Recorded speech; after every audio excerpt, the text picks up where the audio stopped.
আসসালামু আলাইকুম সবাইকে, কেমন আছেন সবাই? আশা করি সবাই ভালো আছেন। আলহামদুলিল্লাহ আমরাও ভালো আছি।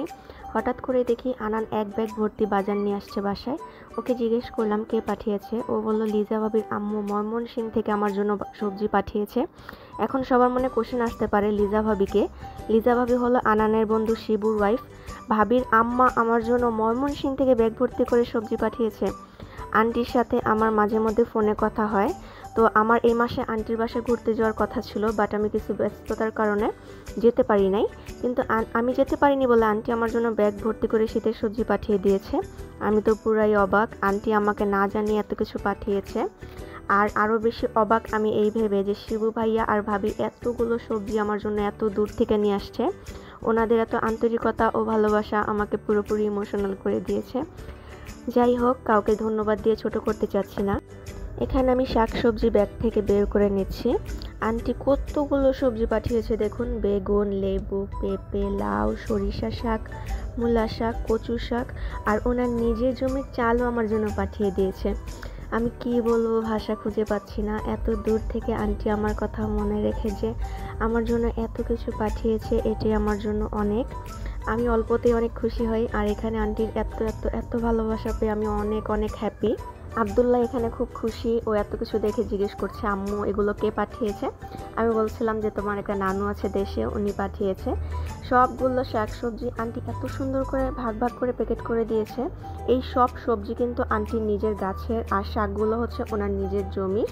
আজকে আন্টি সব কিছু টাটকা টাটকা ছিঁড়ে পাঠিয়েছে, যাতে আমরা সব কিছু টাটকা থাকতেই খেতে পারি। কারণ ঢাকা শহরে তো এখন টাটকা জিনিস, তাও আবার ফরমালিন ছাড়া পাওয়াই যায় না।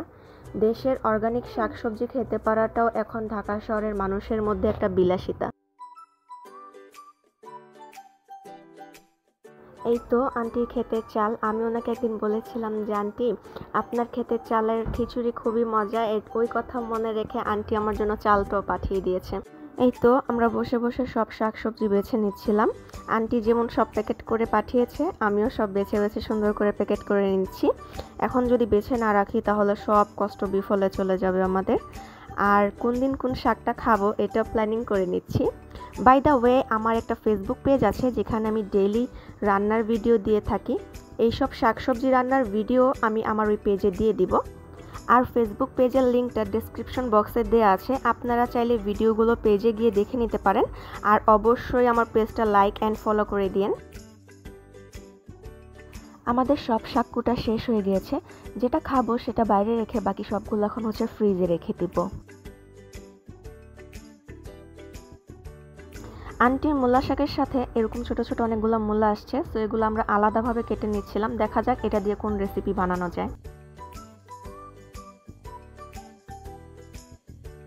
এখানে লেবু, বেগুন, পেঁপে আর লাউ। আমি যখন ভিডিও কলে আন্টির সাথে কথা বলেছিলাম তখন দেখেছিলাম আন্টির গাছে এগুলো ছিল, তো ওগুলোই আন্টি পাঠিয়ে দিয়েছে। আর হচ্ছে এই তো এখানে চাল, আর এই চাল দিয়ে হচ্ছে আমরা খিচুড়ির পিকনিক করব কিছুদিন পর। সো ব্লগটাও আসছে খুব শীঘ্রই।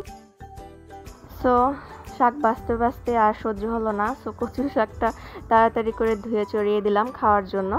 কারণ এত লোভ লাগছিল শাকগুলো দেখে। ভাবিদের দেখেছিলাম, ভাবি যখন ভিডিও কলে ফোন দিয়েছিল দেশে গিয়ে, তখন দেখেছিলাম আন্টি এত সুন্দর করে কচু শাক রান্না করছে। তো এর জন্য ভাবলাম যে আমরাও ফার্স্টে কচু শাকটাই রান্না করে খাই। আর দেশের কচু শাক বলে কথা, চুলায় দেওয়ার সাথে সাথে একদম মোমের মতো গলে গিয়েছে।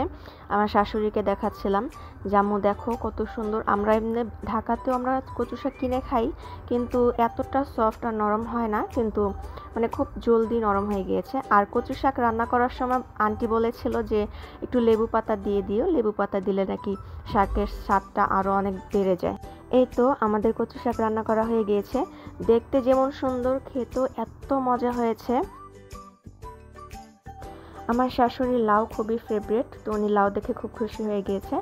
আর হচ্ছে আম্মু বলছিল লাউ যখন দিছে তাহলে আজকে একটু গরু গোশত দিয়ে রান্না করি।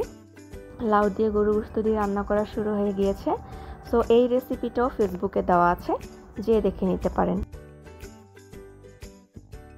এই তো আম্মু এখানে সব মশলা দিয়ে গোশতটাকে মাখিয়ে নিয়ে চুলায় বসিয়ে দিয়েছে। সো প্রেসার কুকারে বসিয়েছে যাতে তাড়াতাড়ি হয়ে যায়। এই তো আমাদের গরু গোশত কষানো হয়ে গিয়েছে, দেখতেই পাচ্ছেন কত সুন্দর একটা কালার এসেছে। আর আমার শাশুড়ি আম্মুর হাতের রান্না কিন্তু মাশাআল্লাহ অনেক মজা। আর এই তো আম্মু এখানে লাউ দিয়ে দিচ্ছে গোশতের সাথে। আর লাউ আর গোশতটাকে এখানে উনি প্রেসার কুকারে একটু কষিয়ে নেবে, তারপর হচ্ছে আবার অন্য কড়াইতে ঢেলে বাকি প্রসেসিং করে নেবে। আম্মুর গোশত রান্না হয়ে গিয়েছে, দেখুন কত সুন্দর লাগছে আর খেতেও খুবই মজা হয়েছে এটা। এই তো আমি এখানে গরম গরম ভাত দিয়ে কচু শাক খেতে বসে পড়েছি, আর লোভ সামলাতে পারছিলাম না, এত মজা হয়েছে। আজকের ভিডিওটি এই পর্যন্তই ছিল, আশা করি সবার কাছে ভালো লেগেছে। ভালো লাগলে লাইক, কমেন্ট এবং শেয়ার করে দিবেন। আর অবশ্যই সাবস্ক্রাইব করে পাশে থাকা বেল আইকনটি প্রেস করে দিবেন। সবাই আমার জন্য দোয়া করবেন। আল্লাহ হাফেজ।